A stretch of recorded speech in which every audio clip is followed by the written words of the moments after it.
Usually when you're calling with a question that you have, it's after you bought a product and it's the wrong color, the wrong size, it's broken when it arrived, it's not the item you wanted, whatever it may be, it's not working, and you want to get answers to this quickly, particularly if it's a product you spent a lot of money on. So you want it quickly. Secondly, you want it accurate. You want the information provided to you accurately and completely. You don't want the agent to say to you, gee, I can't really fully help you with that in a single call. It may require a follow-up call. Customers don't like that. Welcome to Business Ninjas, brought to you by WriteForMe, where you'll hear from business leaders who are out there growing their business and slaying it every day. Learn from the masters. Let's get started.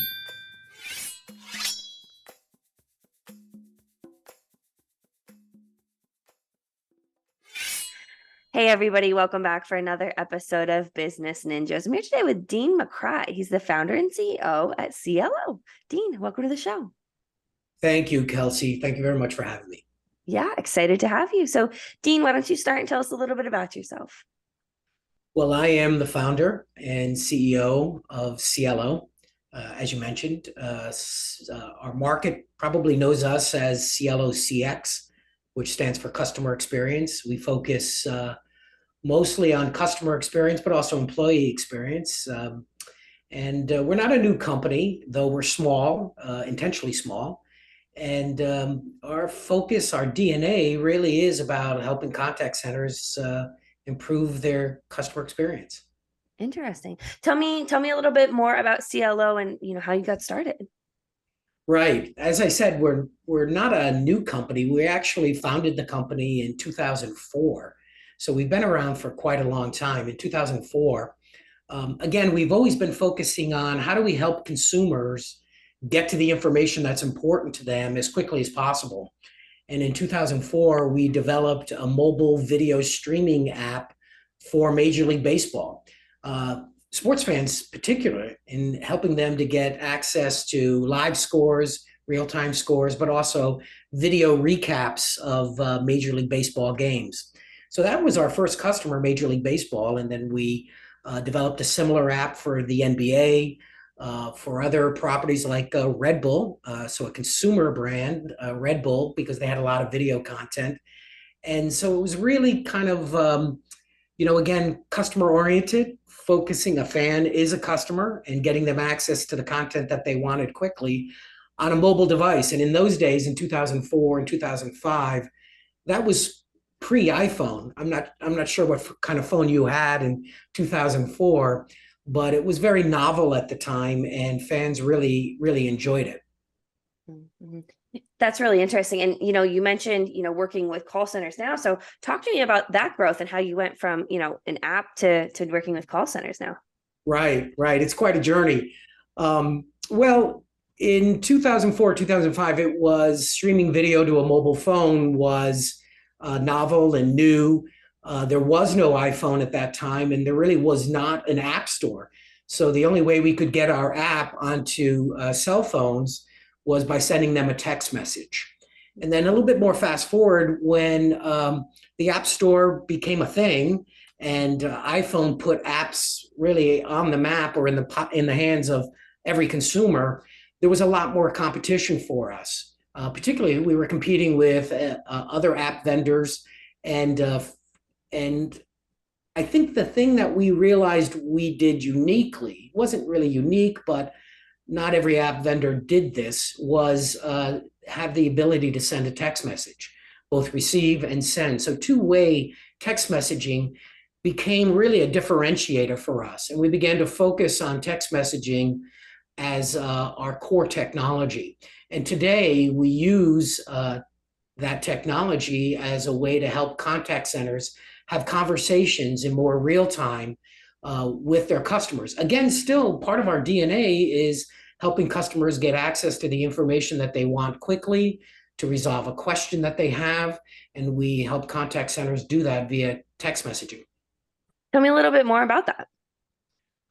Well, even with the advent of intelligent artificial intelligence, customers begin their quest to find the answers to their questions typically still via the telephone. What's called the voice channel represents still the primary reason that customers turn to, the primary method customers turn to get answers to their questions. And so we understand, though, that those phones are typically mobile phones. And what we do is help the contact center identify that it's a mobile phone that the customer's calling on, and to be able to send them a text message to be, again, helping them have that conversation via messaging first while they may be on hold waiting to actually speak to a live agent. And, how does that work to improve the customer experience? Because like you said, previously known as CieloCX or now for customer experience. So how does that text message really work to benefit the customer and the end user? Yeah, so customers really only want three things. At the end of the day, they want their information quickly. They want it now. And I don't blame them. Usually when you're calling with a question that you have, it's after you bought a product and it's the wrong color, the wrong size, it's broken when it arrived, it's not the item you wanted, whatever it may be, it's not working, and you want to get answers to this quickly, particularly if it's a product you spent a lot of money on. So you want it quickly.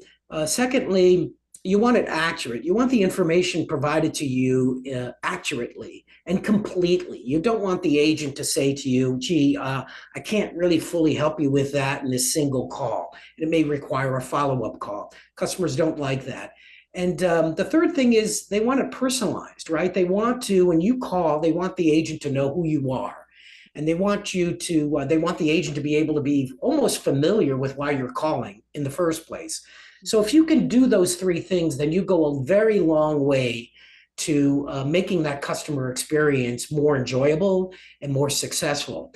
And I think we've all experienced calling an airline, calling your cable company, calling a retail organization for something that you bought online, and you have to be on hold, waiting to speak to an agent. And that's no issue specific to the company. It's really just a matter of having enough agents to handle the sheer volume of calls. So invariably, we all end up being on hold for a certain amount of time. And if we can identify that the customer is calling with a mobile phone, then we can begin to service them via text messaging while they're either waiting on hold, or perhaps they can even end their conversation and end the voice conversation and continue with the conversation via messaging. And that messaging can be with a chatbot, with AI as well, which helps us to really, particularly lately with improvements of artificial intelligence, to be able to improve the method by which we're answering their questions more accurately, more completely. And I think we can also begin to use our technology to peer into a organization's customer database to identify who they are, particularly because we know their mobile number, and a mobile number is always unique to a person. So we can tell via that telephone number that it's Kelsey calling. And if we can use that to access the information in the customer database about what has Kelsey purchased recently, are they calling about that? And so we can begin this conversational messaging with, hello, Kelsey, are you calling about that beautiful sweater that you bought recently? And I'm curious, speaking about logistically, when you're talking about messaging, does that text message that person answers then go to the person that they're speaking to at the potential call center or customer service? Yeah, excellent question. At the end of the day, it's about a balance. We're helping companies find the right balance between automation and the human touch. At the end of the day, I believe, and I'm a founder in a company and a technology that's using artificial intelligence to provide self-service journeys to customers. But I'm the first that will tell you that at the end of the day, customers want to speak to a human. They want at least the empathy that a human conveys. And so we work with companies to find the right balance between automation and the human touch. And that balance can play out in a couple of different ways. You can begin your conversation with a chatbot instead of being just on hold. And then when your time is ready to speak to the agent can see the nature of that conversation before they begin the voice conversation with you. So the agent really has the benefit of a certain amount of triage and pre-conversation that they can use to help better service you. Or if you choose to just stay on hold and say, no, I don't want to self-serve, I want to speak to an agent, then a lot of the automation that we build, a lot of the artificial intelligence that we help companies incorporate into their customer service departments, that can exist on the agent's desktop. So now the agent can tap into that same artificial intelligence. They can tap into that same automation to help them serve the customer via the voice channel quicker, more completely, and again, with personalization. So again, it's all about getting customers their answers quickly, completely, and with personalization. Mm-hmm. And you mentioned something about customers really wanting that empathy. Call centers tend to get a bad rap, and I'm curious how Cielo works kind of curve that reputation that they previously had. Right. Well, I think that it's a bad rap deservedly, but not really for the contact center's fault. I think at the end of the day, a contact center, absolutely, and the leaders, the vice presidents and the senior leadership of a customer support function in most every company does not want angry customers. They're in fact measured by how happy their customers are, something called a CSAT, or customer satisfaction. And so they want to achieve better satisfaction with their customers. But invariably, a customer support function is thought of as a cost center. And the C-suite, the senior executives, the CFO, their business is really about how do we contain costs and how do we drive revenue. So a customer support leader is in this, shall I say, epic battle with all the other channels, or excuse me, all the other silos within a company. So you would think that, well, why wouldn't they provide more customer support capabilities on a website, as an example? Well, if you think about it, most websites are commerce oriented. Most of the investments and the changes and the improvements in a company's website are oriented towards driving revenue, not necessarily supporting the customer. Now, this is changing, and that's for a good thing, but still, I think most companies struggle with finding out how do we use our digital channels to serve the customers and to agree ultimately that that is a good thing, that is a better thing, because if the customer's happier, that in fact drives revenue. And the research all shows this, whether it's Gartner or Accenture, or all the other research companies, they will all tell you that a more loyal customer, a better satisfied customer will drive revenue. Mm-hmm. And I think that also goes to, the tagline of Cielo, that is, our solution is resolutions, right? Yes. Yes. I think that there's a lot of technology that is already in play and in place with a contact center to help them manage a call when it comes in, or an email when it comes in, or a chat. There are great technology, great companies out there that assign tickets to it, make sure that these tickets or these calls or contacts don't get lost. They don't get forgotten about, that they're responded to quickly. And they're also, the technology is today, if you look at what's happening, is they're being integrated more completely into the customer record. So when a call does come in, they know who the customer is, and they may know a little bit of history about the customer. So that's all very, very good. But I think the area that we're working on the most, and what our focus is, Kelsey, is how do we deliver the resolution that the customer wants? Because that ultimately is what they're happy about. Yeah, they're happy that you remember that I did send you an email and that you are responding back to me quickly, but does it satisfy my problem? Does it give me a resolution? And that's what we're focused on here at Cielo, is helping companies develop resolutions, whether those resolutions are completely automated and plugged into the voice channel before they even get to the agent, or if they're sitting on the agent's desktop and they're helping to guide the agent through a workflow that ultimately gives them their resolution. As an example, a refund, right? So they return the product. We're very happy that you returned the product. We see that it's been received by us and it's checked out. It's not fraud. These are all steps that are important in the journey towards a return. But at the end of the day, the customer wants their refund. They get their satisfaction from their money back. And so we need to really develop return applications that return the product correctly, but also drive a return completely and notifying the customer along the way. Because the customer is not notified, if they're not kept informed of how this particular resolution is coming along, what's going to happen? They're going to end up back in line, calling up an agent and saying, okay, where's my return? Where's my refund? Mm-hmm. Do you think it's that focus on communication and, like you said, acknowledging that, the consumers are really looking for three things? So do you think it's the focus on those three things, the emphasis on communication, that really differentiates Cielo from its competition? Yes. Yeah. I think, again, even though our technology is text messaging, and using artificial intelligence as part of that that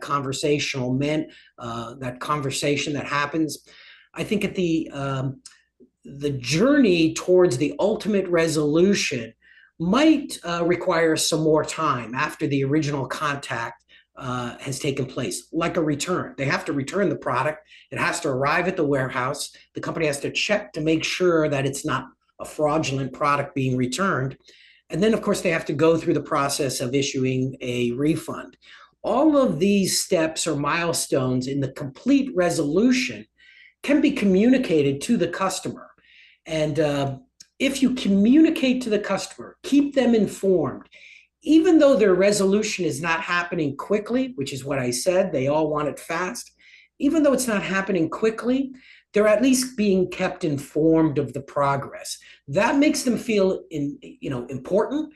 They feel like they're being heard, they're being remembered, and ultimately, again, that prevents them from calling back in, increasing the volume of phone calls coming into the voice channel and taking up the time of those valuable agents, freeing them up. Really what you want to do is to free them up from these sort of low touch calls about where is my refund, so that they can focus on some of the higher touch calls that are currently in the queue.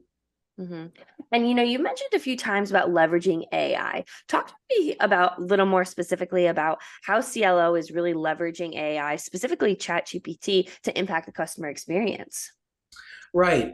I do feel, again, that it's ultimately a balance between automation and the human touch. That's really step one when we begin working with a company, is helping them to find that correct balance. And AI exists somewhere on that balance. Not every issue that a customer has should be handled by AI, or can be today, despite our advancements with conversational messaging and generative AI. Not every issue can be automated. What we're finding is that generative AI is helping us get better at building automated resolutions that could be used as a self-serve channel to customers. So we're getting better at it. I think what's happening, though, is companies feel like there's this mad rush to begin to adopt it. And as a result, chatbots today are beginning to become a little bit too generalized, or perhaps intended to be too broad. And what we do is begin to focus on specific issues. We'll say to a client, that's good, let's adopt AI where we can and how we can, but let's do it around specific issues. For example, I used a refund a moment ago.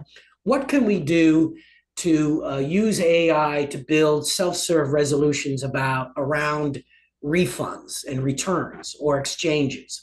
Another company might be focusing on medical equipment that is used in a lab to analyze blood samples. So that's a B2B relationship.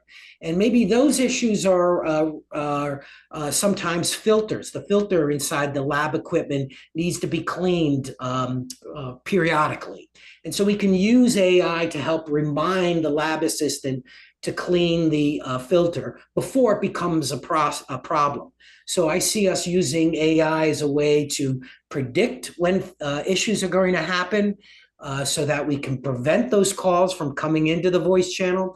And we can also use it around specific issues, rather than broad, how do I help you today? So instead of replacing the agent, let's take a look at the top 10 things that the agent has to handle in any given day and say, okay, what top 3 of those 10 can we automate with AI rather than just replacing the agent completely? Mm-hmm. That And makes sense.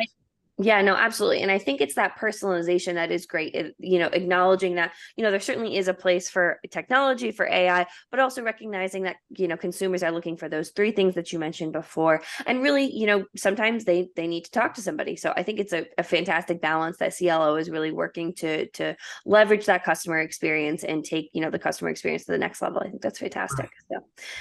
So Dean, as we start to wrap up this call, is there anything that you want to leave our listeners with, whether it be advice, anything about Cielo, entrepreneurship, anything you want to leave our listeners with? Yeah, I think both with customers. I think I want to circle back to what we said before. I think uh,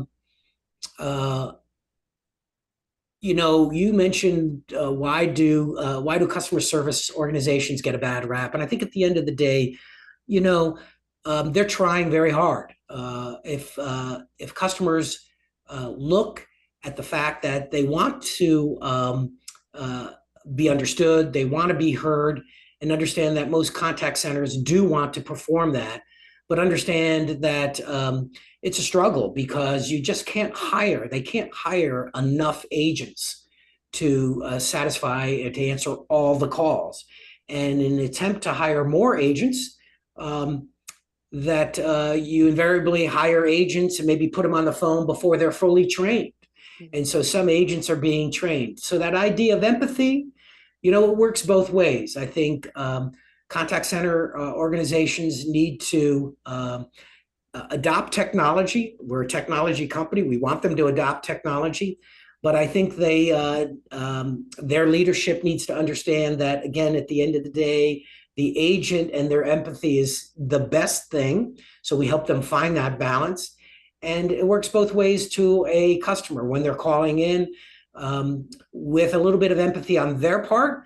I think that goes a long way to having an experience that works best for the customer and the employee. So when we talk about CX, customer experience, there's also this thing called employee experience too. So the agent has to have a good experience. Otherwise, they're going to be burnt out. They're going to want to quit. And then that ultimately doesn't help our problem of getting enough agents handling enough calls so that customers can get their information quickly and get it accurately and personalized. Fantastic. Well, I think this has been a terrific conversation, Dean. Thank you for all of your insights, talking about the growth of Cielo. I think this was amazing, and I really appreciate you being on Business Ninjas today. Oh, it was my pleasure, Kelsey. Thank you very much. Yeah, great to have you.